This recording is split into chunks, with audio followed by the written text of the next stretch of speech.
بسم الله الرحمن الرحیم. امروز سه‌شنبه 16/9/1395. آخرین صحبتمون با همراهان عزیز 5/9/95 بود. گفتیم باز ادامه میدیم صحبتامونو. البته نه صحبتهایی که گله‌ای بشه و بعضی از ما ناراحت بشن. نه، ما قرار شد که از تاریخ کنگفو بگیم، نه اینکه بیان بگیم خط ما تا بناگوشمون اینه، شلوارمون اینه، شالمون اونه، کجا رفتیم، چه کردیم، این نمایش‌ها رو به شما بدیم. اصلا هدف ما این نیست. ما هدفمون اینه که 41-2 ساله از عمر این کنگفوتوهای واقعی و اصیل میگذره رو برای شما بگیم. خب 38 سال از انقلاب ایران میگذره، 3-4 سال هم اون طرف قضایا بود، یعنی صحبت کنگفوتوها بود.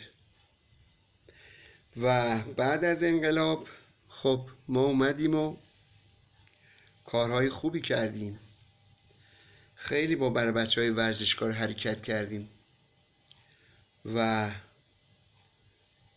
تونستیم خیلی از این تأسیسات‌های ورزشی رو، من جمله استقلال تاج مرکزی واقع در بهارستان روبروی بیمارستان طرفه و استقلال تاج سابق در میدان ونک، استقلال تاج سابق کرج و یکی از دوستان ورزشی ما که در همون وزارت کشور فعلا از نظر نگهداری و تأسیسات اینا نقش بسیار مهمی داشتن که حالا اگر لازم شد برگردیم به عقب، خب باید بگیم اسم اونا رو. چه بیداره؟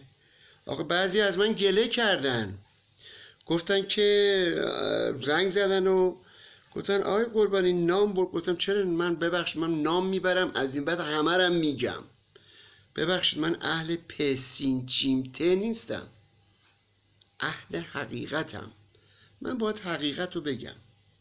آن چیزی که اتفاق افتاده در این ورزش کنگفوتوها من خواهم گفت، حالا اگر برگردم قبل از انقلاب و یا بعد از انقلاب. و هر حال دوستان انتقاد نمیشه گفت خوبه ولی یه خورده اونطوری. گفتم نه، اتفاقا باید گفت. رو درباسی با کسی نداریم آقا.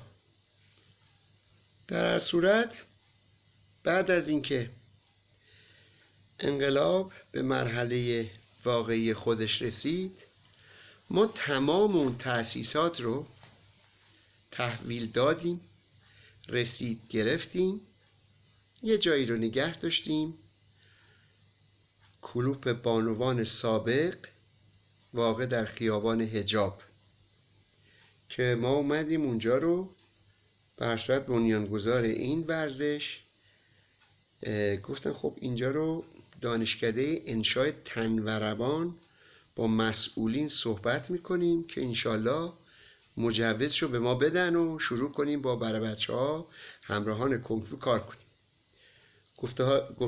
گفته های بنیانگذاری من چیزی نیست که از خودم در بیارم. شاید این نوار من نمیدونم به دستش برسه یا بشنوه، من نمیدونم حالا کجا هست، چون 38 سال ما خبر نداریم. خب خیلی از دوستان میگن ما خبر داریم، همشون دروغ میگن. خیلی از دوستان میگن که آقا خوابی تو این 38 سال، به ما میگن. خب آقا ما خوابی، ما رو بیدار کنید. آقا چه تکنیکایی به ما داده، چه چیزایی به ما گفته. آقا همه اینا دروغه. همراهان ورزش کنگفوتوها همه دروغه، باور نکنید. از اسم این شخص دارن سوء استفاده میکنن. خب ببین یه نمونه روشن، الان دارن در کنار این بنده خدا همین آقایون مربیان، آقایونی که ادعا دارن، آقا دارن ماهیانه انقدر گیرشون میان، اشتغال زاییشون داده، باز دارن به این بنده خدا فحاشی میکنن، فحش میدن. آقا داریم میبینیم. بعد از این طرف میان میگه نه آی دکتر فلان، آی میرزایی فلان. ما داریم اینطور افراد هم داریم تو.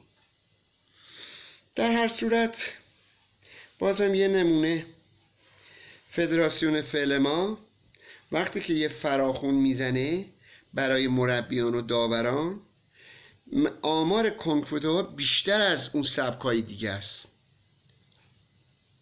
یعنی مثلا اگر اونا کلن 100 نفر بیان، مثال میزنم، حالا شاید من آمار دستم نیست زیاد، ولی کنگفوها راحت یه 300-400 تایی میان، شاید هم بیشتر. خب پولی هم میدن و یه مدرکی میگیرن، منتها این مدرک کیه داره این مربیگری رو میده؟ کیه داره این داوری رو به این آقا چه 1 و 2 و 3 میده به این آقای مجوزو؟ کیا هستن؟ آیا کار کرده این کار هستن؟ چه سوابقی دارن؟ نمیدونم. همه اینا جای سواله. حالا بگذریم. نه چرا بگم بگذریم؟ نه بگذریم هم غلطه. باید باشیم، پیگیر بشیم. در صورت شاخه به شاخه نریم و بتونیم جواب یکی پس از دیگری و از صحبتامون رو به شما برسونیم. خب بعد از اینکه اون کلوپ بانوان را با یه تابلو به نام دانشکده انشای و تنوروان برقرار کردیم، خب ما خودمونم یه مقدار درگیر بودیم. هی به ما میگفتن که این تأسیسات شما دادی، چرا تمام این تأسیسات رو دادی، چرا اینجا رو نمیدی؟ حالا غافل از این که ما همه جا میرفتیم، از ارگانهای دولتی گرفته، سازمان ورزش کشور اون زمان. و جالب اینجاست که نمیدونم حالا دوستان قدیم ما اینو گفتن یا نگفتن، خب ما یه سری از برای بچه ها جمع شدیم رفتیم قم خدمت حضرت امام خمینی. خب دکترم بود. این موضوع مال سالهای 58 59 بود. خب یه اکیپ از برای بچه ها رفتن که اهداف این دانشکده رو اونجا به قول معروف